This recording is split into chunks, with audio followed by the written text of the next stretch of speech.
Bagaimana Jokowi mendukung Ganjar, mencadangkan Prabowo, dan menolak Anies.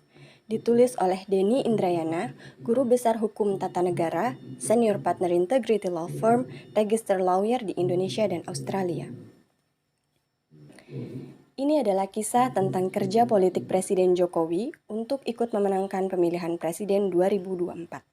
Pastinya bukan sebagai pasangan calon peserta Pilpres, tetapi memastikan paslon yang beliau dukung tampil sebagai juara dalam kompetisi Pilpres 2024. Maaf jika tulisannya akan panjang, karena banyak hal yang perlu saya sampaikan agar lumayan lengkap dan utuh, meskipun tetap tidak bisa seluruhnya diceritakan. Beberapa nama dan peristiwa terpaksa tidak diungkap jelas agar lebih aman dan tidak justru menimbulkan persoalan.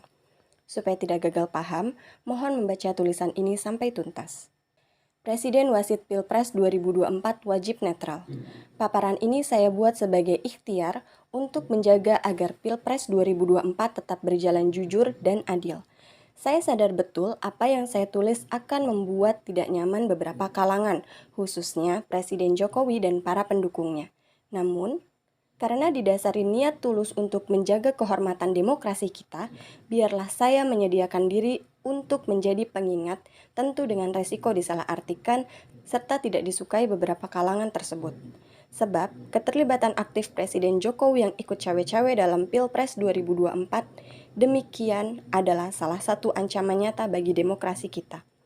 Sebagai orang yang mengangkat salam dua jari dan ikut memilih Jokowi di Pilpres 2014, saya merasa bertanggung jawab untuk tidak membiarkan beliau melakukan kesalahan konstitusional yang sangat fatal dan membahayakan kehidupan berbangsa. Setiap orang, tidak terkecuali seorang presiden sekalipun, tentu berhak punya pilihan dan preferensi calon presiden. Tetapi, ketika sang presiden yang sedang menjabat menyalahgunakan kewenangan dan pengaruh yang dimilikinya untuk memenangkan paslon yang didukungnya, maka sang presiden jelas-jelas telah melanggar konstitusi. Karena salah satu tugas utama presiden adalah memastikan setiap pemilu berjalan free and fair. Sebab, dengan kekuatan dan jaringan yang dimilikinya, sang presiden punya peluang besar untuk mempengaruhi hasil pemilu. Akibatnya, karena pertandingan tidak lagi adil bagi semua paslon utamanya yang tidak mendapat dukungan sang presiden. Agaknya tidak ingin lagi mengalami kekalahan sebagaimana kisah pemilihan gubernur Jakarta 2017 ketika jagoan yang beliau dukung Ahok alias BTP kalah dari Anies Baswedan, maka untuk Pilpres 2024, Presiden Jokowi betul-betul mengambil peran sebagai the real kingmaker. Sayangnya dalam bentuk yang salah. Sampai tulisan ini dibuat, tanpa menafikan adanya kemungkinan dinamika dan perubahan, Presiden Jokowi terbaca mendukung paslon Ganjar Pranowo dan Sandiaga Uno, lalu juga mencadangkan sokongan kepada Prabowo Subianto dan Erlangga, sambil terus berusaha untuk menggagalkan pencapresan Anies Baswedan yang kemungkinan berpasangan dengan Agus Harimurti Yudhoyono, sepanjang partainya tidak berhasil dicopet oleh Muldoko, tentu dengan persetujuan Presiden Jokowi.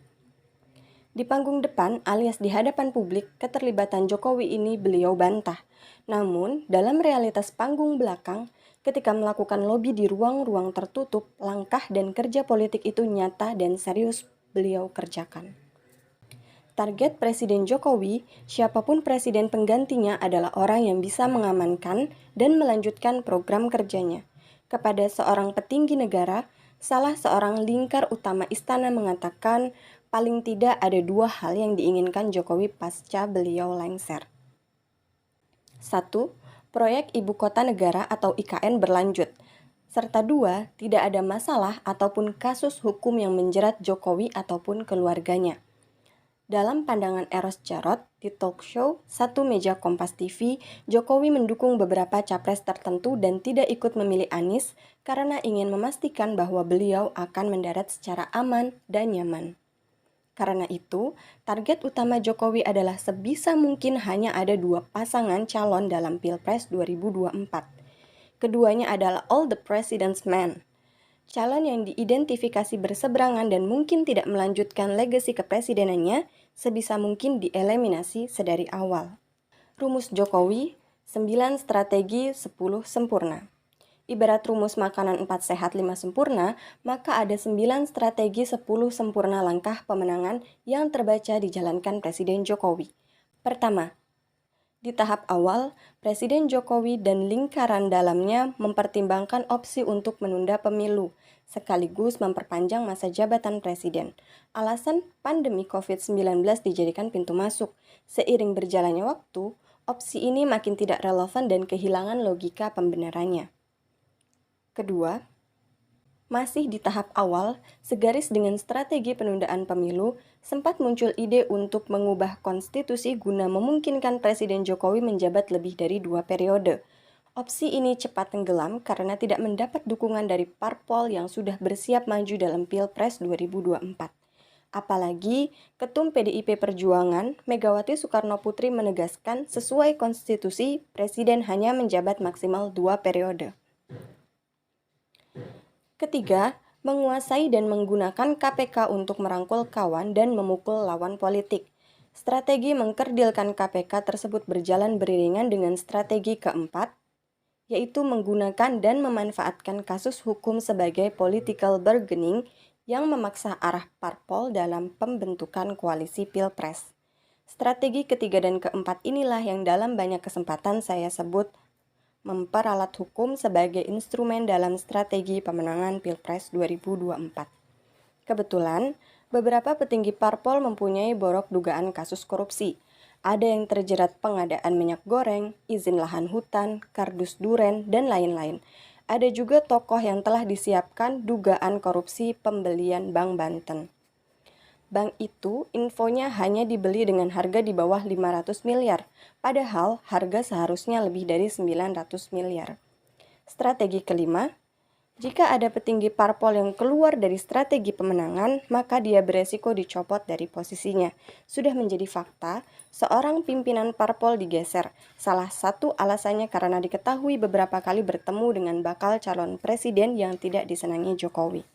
Ketika saya menawarkan mitigasi hukum kepada suatu parpol dalam rangka pemilu 2024, sang pimpinan parpol mengatakan kita bisa bekerja sama, syaratnya hanya satu, Anda tidak boleh mendukung Anies sebagai capres.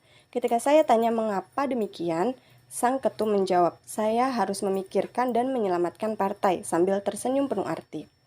Saat diingatkan konstituennya mayoritas adalah pendukung Anies Baswedan dan jika tidak memilih Anies, maka ada resiko parpol tersebut kehilangan pemilihnya sehingga tidak lagi mempunyai kursi di DPR, kader utama partai itu menjawab, jika kami tidak memilih Anies, kami mungkin akan hilang setelah pemilu 2024.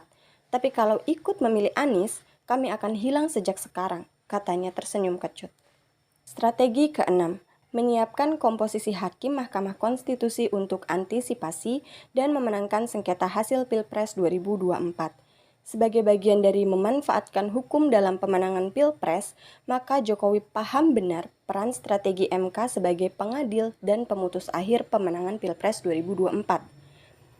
Maka komposisi hakim konstitusi pun sudah disiapkan untuk bisa mengamankan dan memuluskan jalan pemenangan. Ditariknya Hakim Aswanto dengan cara yang melanggar prinsip independency of the judiciary karena berani-beraninya membalelo dan menyeberang ke kelompok hakim yang membatalkan bersyarat Undang-Undang Ciptaker adalah salah satu indikator pengondisian Hakim MK yang pro strategi Presiden Jokowi. Setali tiga uang, hukuman ringan kepada Hakim Guntur padahal jelas-jelas melakukan skandal pengubahan putusan MK. Maka tidaklah aneh jikalau hukuman minimalis demikian kelak akan berbalik jasa dalam bentuk putusan yang menguntungkan kubu status quo. Terakhir, terpilihnya kembali Anwar Usman, sang adik ipar Presiden Jokowi sebagai Ketua MK, menguatkan indikasi bahwa MK sudah siap menyambut strategi pemenangan Pilpres ala Jokowi. Sebagaimana KPK yang sudah dikuasai dan disalahgunakan dalam penanganan beberapa kasus korupsi, MK pun sudah pula dikondisikan dan karenanya menambah panjang ancaman pelaksanaan Pilpres 2024 yang seharusnya jujur dan adil. Strategi politik yang ketujuh adalah tidak cukup hanya mendukung pencapresan Ganjar Pranowo. Jokowi juga memberikan dukungan kepada Prabowo Subianto. Mengapa demikian? Sedari awal, preferensi Jokowi sebenarnya kepada Ganjar Pranowo. Ketika menghubungi para ketum partai salah satu poros koalisi bentukannya, Jokowi menginstruksikan 3 hal. 1. Segera bentuk koalisi 3 parpol. 2. Deklarasikan pencapresan Ganjar. 3. Jangan sampai ada Anies Baswedan di Pilpres 2024. Ketika ketiga ketum parpol menghubungi Ganjar, kala itu, sang gubernur Jawa Tengah mengatakan tidak akan maju kalau tidak didukung PDI Perjuangan dan mendapat restu Ketum Megawati Soekarno Putri. Jawaban Ganjar tersebut dilaporkan kepada Presiden Jokowi. Beliau menjawab, "Baiklah, biar nanti saya yang akan berbicara dengan Ibu Mega." Sejarah kemudian mencatat, Megawati Soekarno Putri akhirnya memilih Ganjar ketimbang Puan Maharani, pilihan awal beliau. Jokowi berhasil melaksanakan misinya. Penantian Ganjar bukanlah sebentar. Seorang pejabat negara bertanya ke Ganjar, "Jadi bagaimana ini Pak Ganjar soal Pilpres 2024? "Begini Pak, saya dengan Ibu Megawati itu punya nomor khusus untuk kami berkomunikasi. Nah, sudah setahun ini nomor telepon itu tidak berbunyi. Saya juga masih menunggu kabar dari beliau.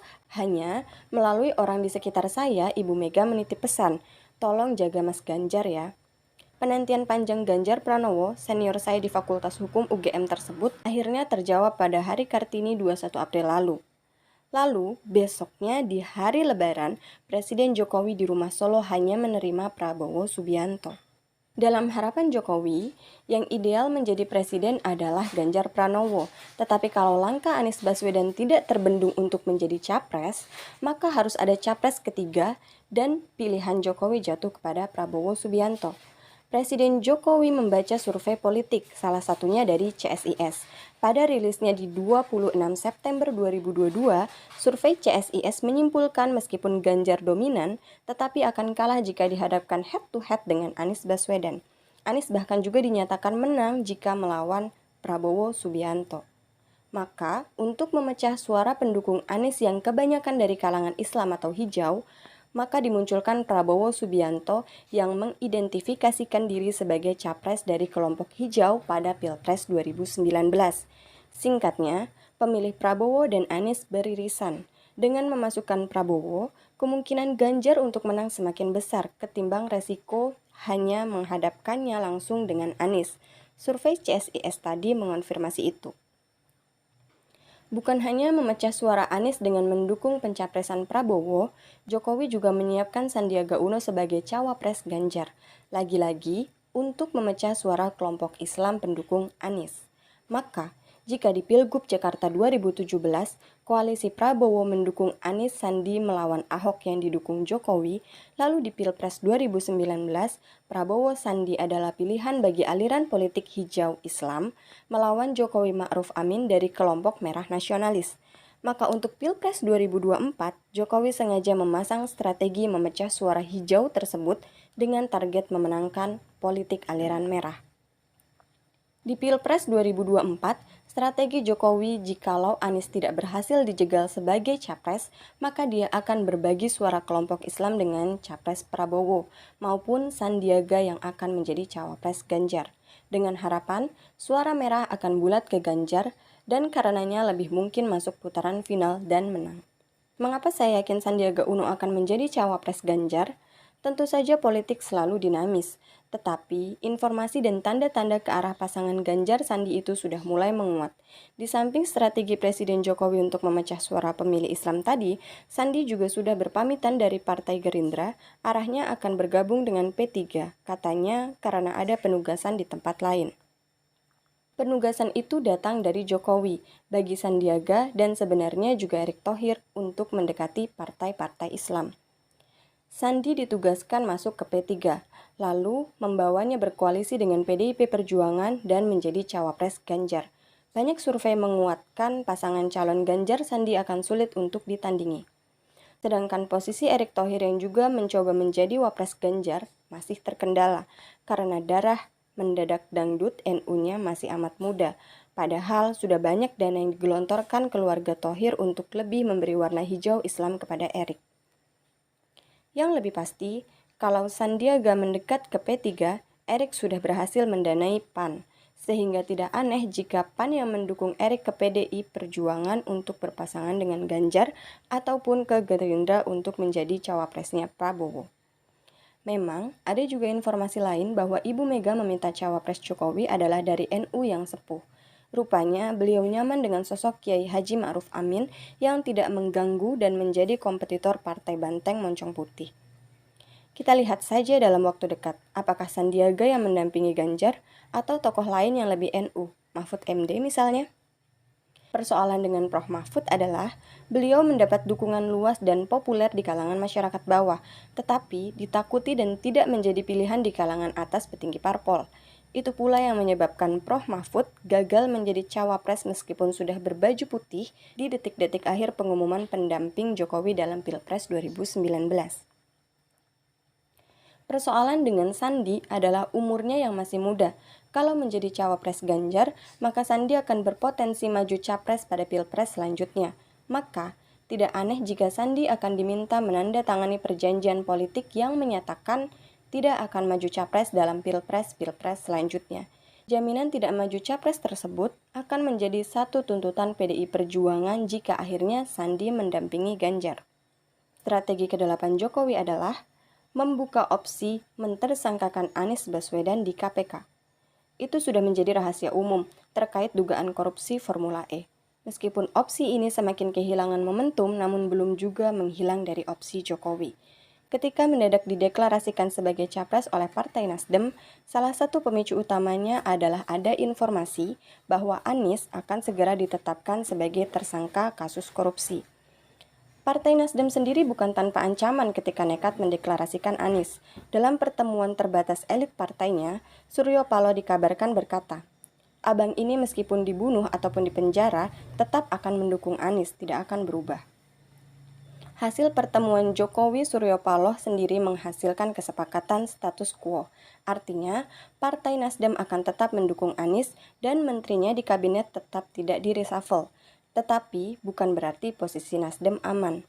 Dugaan korupsi BTS menyebabkan kader utama Nasdem, Menkominfo Joni Plate diperiksa ke Kejaksaan Agung. Dapat dipastikan pemeriksaan selevel menteri demikian tentunya atas sepengetahuan dan persetujuan Presiden Jokowi. Soal info Anies menjadi tersangka sempat muncul dalam pembicaraan Presiden Jokowi dengan salah satu tokoh bangsa utama. Dalam obrolan tersebut, sang tokoh terkejut ketika disebutkan hanya akan ada 2 paslon capres 2024. Bukankah banyak kandidat yang bermunculan, Bapak Presiden? Misalnya, ada juga Anies Baswedan. Anies tidak bisa maju karena ada kasusnya di KPK, jawab Jokowi. Risau dengan berita pentersangkaan Anies tersebut, pembicaraan itu diceritakan sang tokoh ke Presiden ke-6 SBY ketika berkunjung ke Cikeas. Maka muncullah pernyataan politik SBY di Jakarta Conventional Center pada Kamis 15 September 2022 yang intinya beliau risau dengan adanya skenario dari kelompok tertentu yang mengatur Pilpres 2024 hanya diikuti 2 pasangan calon dan karenanya menjadi tidak jujur dan tidak adil. Strategi ke-9 adalah mengambil alih Partai Demokrat melalui langkah politik yang dilakukan Kepala Staf Kepresidenan Muldoko. Kita sama-sama paham bahwa Muldoko telah dan terus berusaha mengambil alih Partai Demokrat. Terakhir, diajukan upaya peninjauan kembali ke Mahkamah Agung. Jika dimenangkan, maka Demokrat akan dikuasai Jokowi dan dapat dipastikan Anies akan kehilangan dukungan Partai Mercy dan terancam tidak mendapat tiket pencapresan. Saya ingin kita jujur dan tegas mengatakan yang mengambil alih Demokrat adalah Presiden Jokowi, bukan Muldoko. Sudah jelas Muldoko adalah KSP Presiden Jokowi, orang lingkar satu istana. Maka setiap langkahnya kalau dibiarkan berarti mendapat persetujuan sang presiden. Ketika Muldoko dibiarkan mengambil alih Partai Demokrat, tidak di-reshuffle, dan sekarang mengajukan PK ke MA, harus dikatakan ini adalah strategi Jokowi untuk mencaplok Demokrat sekaligus menggagalkan pencapresan Anies Baswedan. Seorang advokat memberi info bahwa PK Muldoko tidak bisa dianggap ancaman yang enteng-enteng saja. Teman advokat ini menyampaikan dihubungi beberapa hakim agung yang terjerat kasus korupsi di KPK terkait mafia perkara di MA. Mereka meminta sahabat advokat tersebut menjadi pengacaranya karena pernah di KPK dan aktivis anti korupsi. Sang sahabat menolaknya. Tapi dari pertemuan itu, ada kisah sangat menarik yang kemudian muncul dan meminta saya menyampaikannya kepada petinggi Demokrat, bahwa para hakim agung yang bermasalah itu dijanjikan dibantu kasusnya, bahkan hakim agung lain yang mestinya juga diciduk kasus yang sama tidak akan disentuh dengan syarat tukar guling perkara, yaitu para hakim agung itu membantu memenangkan kasus PK yang diajukan Muldoko CS atas Partai Demokrat AHY sebagai balasan bantuan untuk kasus korupsi mereka yang sedang berjalan di KPK. Pencaplokan partai oleh seorang presiden tentulah persoalan amat serius, apalagi partai yang dicaplok adalah partai seorang mantan presiden. Bukan saja itu membahayakan demokrasi kepartaian di negara kita, tetapi menunjukkan bagaimana kasarnya permainan politik yang dilakukan. Bayangkan, untuk membatalkan pencapresan Anies, seorang presiden sampai nekat merestui, paling tidak membiarkan KSP-nya mengganggu partai resmi yang dimiliki bukan orang sembarangan, Presiden ke-6 RI Pak SBY. Strategi penutup ke-10 yang menyempurnakan adalah dengan berbohong kepada publik, maka genaplah menjadi 10 sempurna. Presiden Jokowi berulang kali mengatakan urusan capres adalah kerja para ketum parpol, bukan urusan presiden. Maka, beliau protes ketika semua soal capres dikaitkan dengan dirinya. Tetapi, pernyataan itu jelas tidak jujur. Di pertemuan buka puasa yang diadakan PAN saja, setelah melakukan pertemuan tertutup, Presiden Jokowi dengan seluruh partai pendukung pemerintah, kecuali Partai Nasdem yang tidak diundang untuk hadir, di hadapan media menyampaikan ide tentang koalisi besar antara KIB dengan Gerindra dan PKB. Jelaslah pembentukan koalisi besar adalah urun andil dari Presiden Jokowi. Ketum PKB, Muhaimin Iskandar juga menceritakan ketika bertemu dengan Presiden Jokowi diarahkan segera deklarasi pasangan calon dengan Prabowo. Segera saja Cak Min deklarasikan paslon dengan Pak Prabowo. Cak Min sampaikan ke beliau, nanti saya juga akan bicara dengan Pak Prabowo. Baik Pak Presiden. Tidak berapa lama setelahnya, Presiden Jokowi juga bertemu dengan Ketum Gerindra, Prabowo. Lalu, akhirnya Prabowo bertemu Muhaimin di rumah Kertanegara pada 10 April 2023. Pak Prabowo, Presiden Jokowi meminta kita segera deklarasi paslon Prabowo Muhaimin. Loh, Pak Muhaimin, saya baru bertemu dengan Presiden Jokowi dan pesannya segera deklarasi Prabowo Erlangga. Terkejut dan kecewa atas pesan yang berbeda tersebut, Muhaimin akhirnya meninggalkan kediaman Prabowo dan menyampaikan pernyataan media belum ada kesepakatan capres-cawapres. Arah Jokowi mendukung koalisi besar dengan paslon Prabowo Erlangga semakin terang ketika di hari Lebaran pertama Prabowo bertemu Presiden Jokowi, lalu di hari kedua Prabowo menemui Abu Rizal Bakri dan Erlangga Hartarto. Di manakah kepentingan oligarki? Itulah sekelumit kisah bagaimana Jokowi mendukung pasangan Ganjar Pranowo Sandiaga Uno dengan cadangan Prabowo Subianto Erlangga Hartarto, sambil tetap berusaha menggagalkan Anies Baswedan yang kemungkinan berpasangan dengan AHY. Kalau Partai Demokrat AHY berhasil dicopet Muldoko dengan restu Jokowi, nasib pencapresan Anies akan di ujung tanduk. Kecuali ada partai yang bergeser ke koalisi perubahan, misalnya PKB, yang Muhaimin Iskandar terbaca kecewa berpindah mendukung Anies. Pertanyaannya, seberapa kuat tameng perlindungan Caimin ketika dihajar dengan berbagai dugaan korupsi yang akan ditembakkan ke tubuhnya dan PKB? Akhirnya, sekali lagi, Presiden Jokowi tentu boleh punya preferensi capres jagoannya, tetapi menggunakan pengaruh dan kekuatan kepresidenannya untuk mendukung satu paslon, sambil pula menjegal bakal capres yang lain, seharusnya lah tidak dilakukan.